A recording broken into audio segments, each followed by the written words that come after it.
Nakarating na.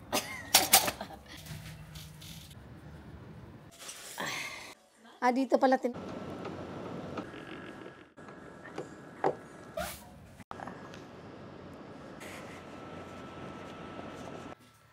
Hello, nandito na ako sa... Ayan. Dito kasi... bubuksan ko mo yung parang anong...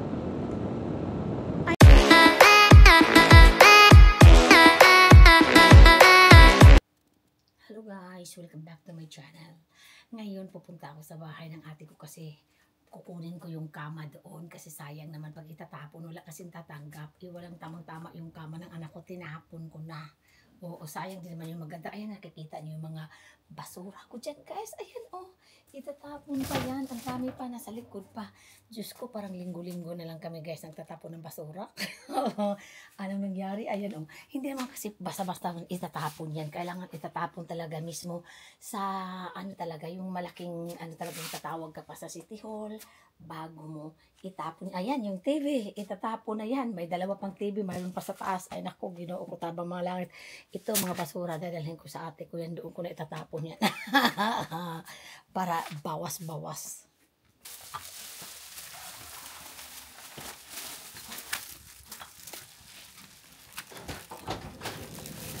Ayan guys, ang dami pa. Ito.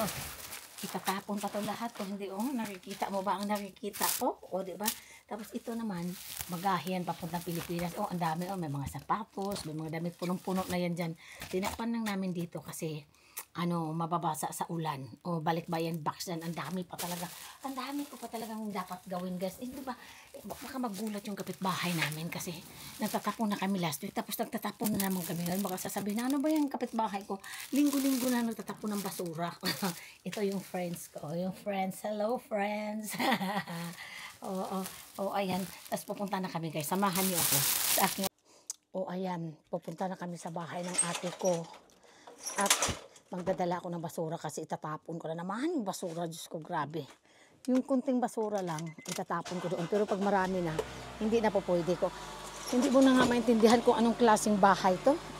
Grabe talaga. Ang dami talagang basura. Diyos ko, sasabihin ng kapitbahay namin, ano ba tong kapitbahay namin? Linggo-linggo na lang nagtatapon ng basura. Hindi yung basura lang talaga na as in basura. May tapon na naman ng basura dyan sa labas. Kaso nga lang, hindi na po pwede sa dami nito. Kasi itatapon ko pa yung mga ganito. Ayan, ipapakita ko sa inyo. Ay, Diyos ko, tabang mga langit. Yung mga pang ng kortina. Ayan, itatapon. Diyos ko, hindi naman pwedeng itatapon dyan sa tapunan. Doon mismo tatawag ka muna sa City Hall bago mo itapon yan. Nakatumawag kami kahapon, hindi daw pwede Sabado kasi punong-puno daw. Monday to Friday, medyo okay kapag ayan, itatapon. Ang dami pa, mga kaldero. Ay, nako. Tapos mga upuan ng pang-camping, grabe. Bakit ba yung bahay ko hindi matapos-tapos yung basura? Lakwatsa pa more. Puro kasi lakwatsa. Kaya magdadala na naman ako ng basura, itatapon ko doon sa ate ko. Yung sa ate ko naman, pwede naman kasi magtatapon agad. Pwede naman kasi magtatapon doon kasi sa mansion siya nakatira. Kaya anytime pwede magtapon doon. Pwede magtapon doon kasi sa naman siya nakatira. Kaya pero hindi tayo magpapahalata kasi pag makikita yan, naku, papagalitan talaga. Bawal talaga magtatapon na hindi ka naman residence. Doon kasi sa kanila, anytime, pwede magtapon hapon, gabi, tanghali, madaling araw, kahit lasing ka, diba? Pwede ka magtapon. Pero dito kasi, ang araw lang talaga ng tapon ng basura dito, Tuesday, and sa mga bahay-bahay yung mga residents, Tuesday lang at saka Friday. Doon sa kanila, kahit araw-araw ka magtatapon, okay lang, huwag ka lang mapapakita kasi it's delicate. Kaya guys, samahan nyo na ako. At, may pasok pala sa eskwelahan ngayon, Sabado. Ay, may lamok, tabang mga langit, may lamok, ay, dako. Yan talaga pag summer, maraming lamok. Kaya samahan niyo ako guys. Ay, lamok! Umalis ka dyan. Kaya samahan niyo ako. Kasi gagawin talaga namin yung gusto namin, yung kukunin yung kama ngayon. Kasi nakatatlong linggo na yan na kukunin namin at hindi matuloy-tuloy. Sa sobrang init talaga ng panahon ngayon. Pero thanks God naman kahapon. Ang dami naman nagawa kasi hindi masyadong mainit kahapon. At saka ngayon talaga makulimlim. At yung temperature lang is 29. Kahapon 25 kaya medyo malamig-lamig. Hindi kagaya nung isang araw. Ay, lamok. Hindi ka, lamok-lamok kung lumayas ka. Hindi kagaya nung isang araw na sobrang init talaga. 8:00 pa lang, pag tumayo ka sa kalsada, wag ka nang tumayo. Wag mo nang subukan tumayo dyan. Kasi baka, sige, mauna ka na dyan. Wag ka nang tumayo sa labas ng kalsada mga 8:00. Naku, baka yung daliri mo matunaw sa sobrang init. Kasi dito kasi sa Japan, kung mainit sa Pilipinas, pag summer, mas mainit talaga dito. Grabe talaga. Yung init naman sa Pilipinas, medyo kiring-kiri natin. Pero dito, yung yung summer talaga dito sa Japan, pag mainit, malagkit yung balat mo, parang may asin. Kung bakit? Kasi, sabi kasi nila, yung ano daw kasi dito, yung di ba, pag nag-i-snow, nag-yellow. Siyempre, yellow, snow yan. Alang naman hindi, ano ba yan, Mina? Ayusin mo pa kasi sa... O, di ba? Nag-yellow. Tapos pag natutunaw pala yun, parang nagiging asin siya, parang ganun. Pag natutunaw siya, parang asin na yung kakalabasan. Kaya yung mga dumidikit sa balat. O ang lagkit na hindi mo maintindihan. O, kaya papunta na kami ngayon. Yung bahay lang naman ate ko, 7 minutes lang naman by car. Pero kukunin namin yung kasi pag nakikiusap ka o magpapabayad ka kung sinong kukuha nun, kung magkano yung bili mo, kalahati dun yung ibabayad mo doon sa yung sa kama. Kaya ang gagawin namin, sariling sikap. Yan talaga dito sa Japan kasi pag hindi ka magsasariling sikap, hindi yung sa kung hindi ka gagawa ng paraan, walang mangyari sa buhay mo. Oo, di ba? Puro na lang ka ng bayad-bayad. Hindi naman kagaya sa atin sa Pilipinas na, pwede ba, pakinaman, tulungan nyo naman ako. O, di ba? Ang mga Hapon kasi iba. Kung halimbawa, biruin mo nung isang bisis, yung sasakyan namin, ito kasing madam na to, sabi niya, ipasok mo doon sa dagat yung sasakyan, ibumaon sa yung gulong namin, bumaon talaga sa buhangin at hindi na talaga tatakbo yung, takot na takot talaga ako nung time na yun at hindi ko makalimutan yun. O, tapos yung nangyari na yun, takbo ako ng takbo, tapos tumatakbo yung, papunta na kami sa bahay ng ate ko, guys. Nakarating na kami sa tinitirhan ng ate ko. Kaya paakyat na kami ngayon. Ayan dala-dala namin yung, ang bigat. Dala-dala namin to kasi ito yung lalagyan namin ng kama kasi mabigat. Nahilain mo pa naman yung kama kaya ilalagay namin dito. Nakarating na kami sa tinitirhan ng ate ko. Kaya paakyat na kami ngayon. Ayan dala-dala namin yung, ang bigat. Dala-dala namin to kasi ito yung lalagyan namin ng kama kasi mabigat. Nahilain mo pa naman yung kama kaya ilalagay namin dito. Ayan talaga, wala tayo magagawa. Sariling sikap.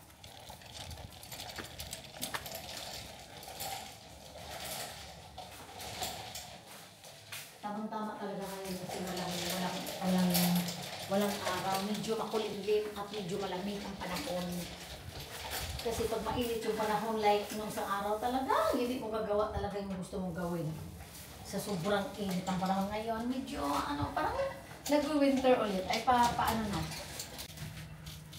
Ayun, dala-dala namin. Dala-dala namin parang toothpick sa ipin.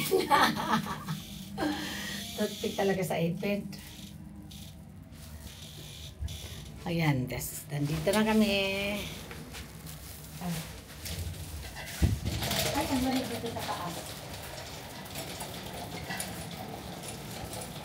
Sinadya din na na. Hindi mo din ang para makatawa na yung kasi hindi mo lang. Walang mangyayari. Ay, ate!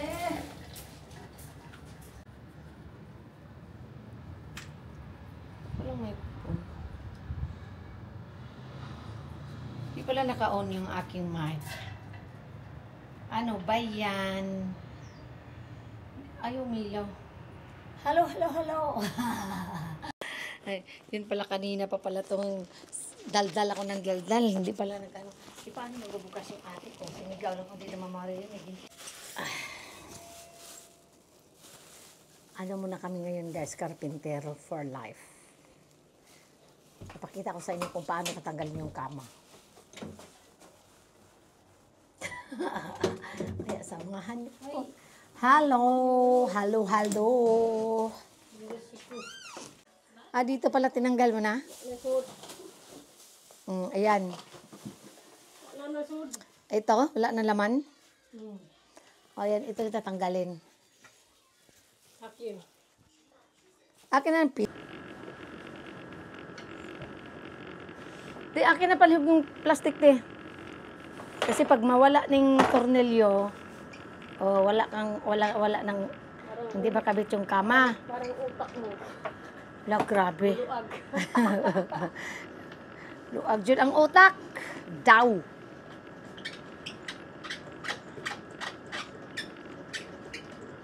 Ganito lang yung kama dito eh. Yung dismantle lang. Ang bilis na ano. Ayan, hindi ko natatanggalin yan. Ayan, mausog-usog na siya. Hindi ngayon.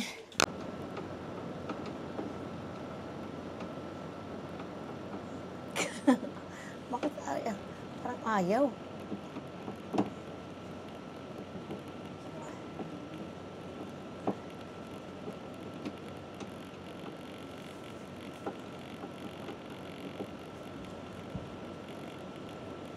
Sariling sikap, baw. Kailangan hindi mawala to.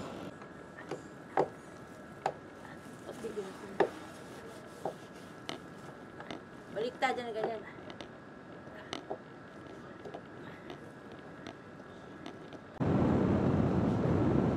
Ayan, dito kasi mabilis talaga yung kama dito, no? Yung dismantle lang, oh. Ayan, tanggal na siya. Mahal ang bayad nito. Special carpentero.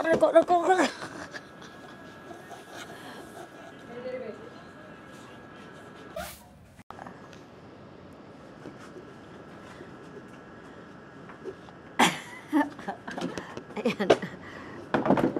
Ay, nako, aray, nako. Ang sakit na, sugatan ta ko kahapon. Go. O, diba? Pag may ganito, magaan. Tulak-tulak lang for life. Tapos ipapakita ko sa inyo mamaya. Bumangga. Patay ka masira yan. Sandali lang. Bumangga pa. Pag masira yan, nakapatay ka yan. Ay, takot. Dito pa naman pag masira yan. Dito pa naman. Ay, naku.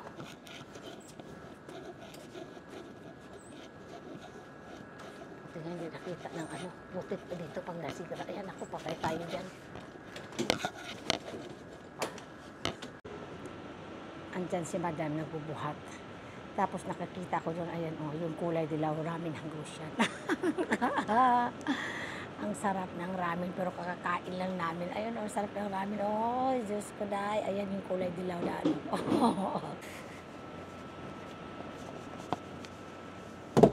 I'll follow you, I'll follow.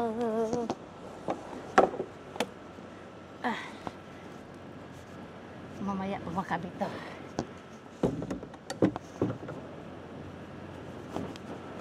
Halak ka, Pinoy yun Halak ka, Pinoy. Nagiging kargador na tayo nito. Ba't parang makintab to? Nagiging kargador na tayo. Hello, nandito na ako sa bahay guys at ikakabit ko na yung kama. Buti lang hindi masyadong mainit ngayon kasi pag mainit, hindi ko talaga makagawa yun sa totoo lang. Kaya i-grab ko talaga yung opportunity na gagawin ngayon. Malapit na maglubat ang inyong lola guys, kaya kailangan bibilisan ko na. Aray ko, ang bigat pala. Ang bigat pala. Kailangan sariling sikap. Aray ko.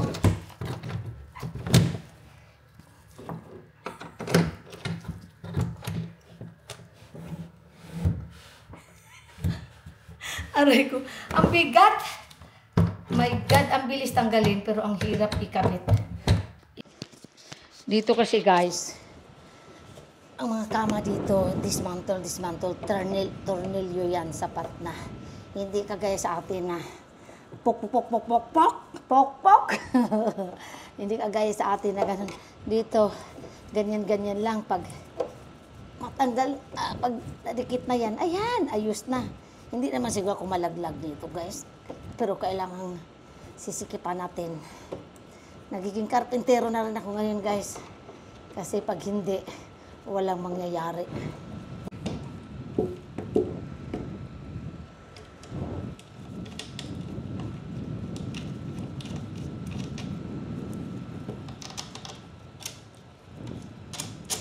Tusok-tusok pag may time. Ang arbistahin, ang biging karpinterang. Arbistahin, malapit nang matapos ng ating kama. Sikipan lang natin kasi mahirap na. Ang karpintera, kailangan itusok-tusok. Kailangan itusok-tusok.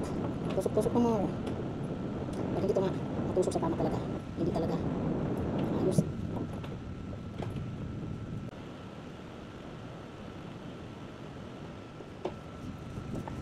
Lapit na matapos ang aking kama. O, sino gusto magpaano ng kabinet? Kami na magbubuhat. Part-time job na ngayon. Ganun talagang buhay. O, yan, masikip na. Ayan, malapit na matapos ang aking inasimbol. Mayroon akong kama. Mayroon akong kama. Tinapon ko lang. Oo. Ay, parang hindi pantay. Ayusin mo. O, pantay. Tapos ito lalagyan kasi ng mga laman loob.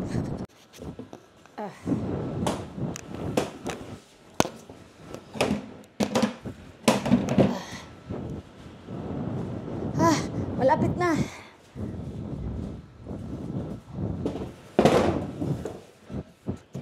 Talo-talo lang. Ba't ano dito? Ganyan siguro yan. Tapos, lalagyan nito. Pag may mga ano yan, ayan. Wala pang kama yan, ganyan lang. Wow! O tapos, ay, hindi pa nakabit yung kuryente dito. May kuryente eh. Kabit natin.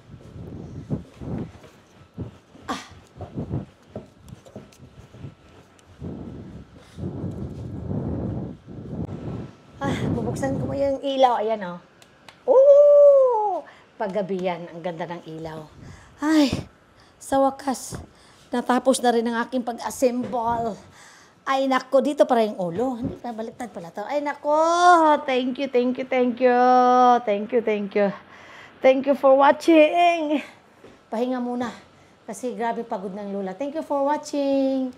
Please like and share and subscribe. Bye. Parang anong tiyan ko? Kita ba yan? Thank you for watching. Please like and share and subscribe. Sa wakas, natapos rin ang aking pag-assemble. Mamayang gabi, maganda ito tingnan sa gabi. Okay, thank you. And thank you for watching and bye.